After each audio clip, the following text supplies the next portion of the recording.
ರೇಣುಕಾಸ್ವಾಮಿಯ ಕುಟುಂಬ ಎಷ್ಟರ ಮಟ್ಟಿಗಿದೆ, ಏನು ಎಷ್ಟು ಅವ್ರ ಕಣ್ಣೀರಲ್ಲಿ ಕೈ ತೊಳಿತಾ ಇದ್ದಾರೆ, ಇದೆಲ್ಲದರ ಬಗ್ಗೆ ಟಿ.ವಿ. ನೈನ್ ಒಂದು ವರದಿಯನ್ನು ಪ್ರಸಾರ ಮಾಡಿತ್ತು. ಅದರ ಪ್ರತಿಫಲ ಏನು ಅಂತಂದರೆ ಅಪೋಲೋ ಆಸ್ಪತ್ರೆ ಅವರಿಗೆ ಏನು ಕೊಡಬೇಕಾಗಿತ್ತು ಇನ್ಶೂರೆನ್ಸ್, ಅದನ್ನು ತಡೆ ಹಿಡಿದಿತ್ತು. ಅದನ್ನು ಕೂಡ ಅಪೋಲೋ ಆಸ್ಪತ್ರೆಯವರು ಕೊಟ್ಟಿದ್ದಾರೆ. 10,02,000 ರೂಪಾಯಿ ಬಂದಿದೆ. ಇನ್ನು ಯಾರ್ಯಾರು ನಾವು ಆ ಸಂದರ್ಭದಲ್ಲಿ ಮಾತಾಡಿದ್ವಿ, ಈಗ ರಘುಮೂರ್ತಿ ಜೊತೆ ಮಾತಾಡಿದ್ವಿ ನಾವು. ರಘುಮೂರ್ತಿಯವರು ಅವರಿಗೆ ಹೆಲ್ಪ್ ಮಾಡಿದ್ದಾರೆ. ಅವ್ರ ಮನೆಗೆ ಕರೆಸ್ಕೊಂಡು ಅವರಿಗೆ ಧನ ಸಹಾಯ ಮಾಡಿದ್ದಾರೆ. ಅವ್ರ ಮನೆಗೆ ಕರೆಸ್ಕೊಂಡು ಅವ್ರು ಧನ ಸಹಾಯ ಮಾಡಿರುವಂಥದ್ದು ನಾವು ನೋಡ್ತಾ ಇದ್ದೀವಿ ಆ ದೃಶ್ಯಾವಳಿಗಳನ್ನು.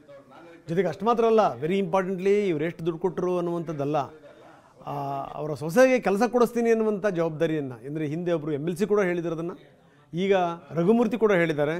ಒಂದು ಸಿರಿಗೆರೆ ಮಟ್ಟದಲ್ಲಿ ಅಥವಾ ಮುರುಘಾ ಮಟ್ಟದಲ್ಲಿ ಬೇಕಾದಷ್ಟು ಶಿಕ್ಷಣ ಸಂಸ್ಥೆಗಳಿವೆ, ಅಲ್ಲೆಲ್ಲಾದರೂ ಒಂದು ಕಡೆ ಕೆಲಸ ಕೊಡ್ತೀವಿ ಅಂತ. That is very important.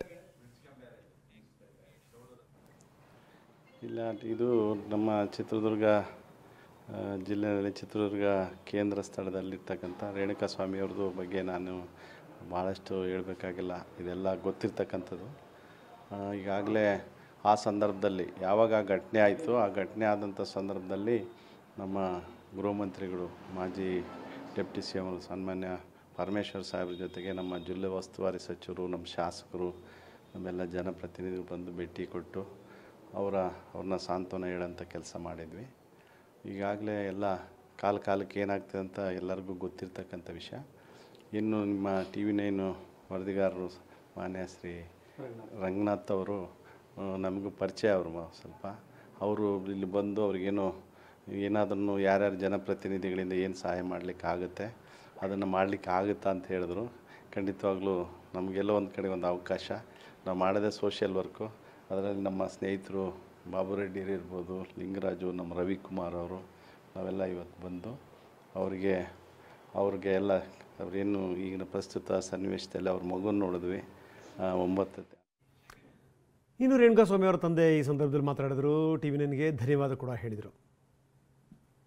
Ranganath sir ಬಂದಿದ್ದರು, ಅವತ್ತೇ ಸರಿಗೂ ಫೋನ್ ಮಾಡಿದರು, ಬರ್ತೀವಿ ಅಂತ ಹೇಳಿದರು, ಬಂದಿದ್ದಾರೆ. ಏನು ಈ ದಿನ ನಮ್ಮ ಚಳ್ಳಕೆರೆ MLA ಸಾಹೇಬರು ನಮ್ಮ ಮನೆಗೆ ಬಂದು ಅವರು ನಮಗೆ ಕಷ್ಟ ಸುಖ ಎಲ್ಲ ವಿಚಾರಿಸಿ ನಮಗೆ ಆತ್ಮಸ್ಥೈರ್ಯ ಮತ್ತು ನಮ್ಮ ಸೊಸೆಗೆ ಕೆಲಸದ ಬಗ್ಗೆ ಎಲ್ಲ ಪ್ರಯತ್ನ ಮಾಡೋಕೆ ಎಲ್ಲ ಸ್ವಾಮಿಗಳ ಹತ್ರ ಮಾತಾಡಿದ್ದಾರೆ. ಅವರಿಗೆ ನಾವು ಇಡೀ ಕುಟುಂಬದ ಪರವಾಗಿ ಅವ್ರಿಗೆ ಧನ್ಯವಾದ ತಿಳಿಸ್ತೀವಿ. ಅವರ ಸಹಕಾರ ಯಾವಾಗಲೂ ನಮಗೆ ಇರಲಿ ಅಂತ ನಾನು ಬೇಡಿಕೆಂತೀನಿ. ಆಮೇಲೆ ಅವರು ಸ್ವಲ್ಪ ಹಣದ ಸಹಾಯ ಮಾಡಿದ್ದಾರೆ, ಅವ್ರಿಗೆ ಅದಕ್ಕೆ ನಾವು ತುಂಬ ಧನ್ಯವಾದಗಳು ತಿಳಿಸ್ತೀವಿ. ಅವರು ನಮಗೆ ಯಾವಾಗಲೂ ಬೆನ್ನೆಲುಬಾಗಿ ಇರ್ತಾರೆ ಅಂತ ನನ್ನ ನಂಬಿಕೆ ಇದೆ. TV 9 ಕೂಡ ಇದ್ರ ಬಗ್ಗೆ ವರದಿ ಮಾಡಿ, TV 9 ಅವರು ಪಾಪ ಅವರು ಭಾರದ್ವಾಜ್ ಅವರು ಬಂದು ಎಲ್ಲರಿಗೂ ಪಾಪ ಸಾಹೇಬರಿಗೂ ಎಲ್ಲ MLAಗಳು ಮಾತಾಡಿದರು, ಸ್ವಾಮಿ ಮಾತಾಡಿದ್ರು. ಅದರ ಒಂದು ಇದರಿಂದನೇ ಅವರು ಸಾಹೇಬರು ಇವತ್ತು ದಯಮಾಡಿಸಿದ್ದಾರೆ. ಅವ್ರಿಗೂ ಕೂಡ ನಾನು TV ಮಾಧ್ಯಮದವ್ರಿಗೂ ಕೂಡ ನಾನು ಧನ್ಯವಾದ ತಿಳಿಸ್ತೀನಿ. ಅವ್ರು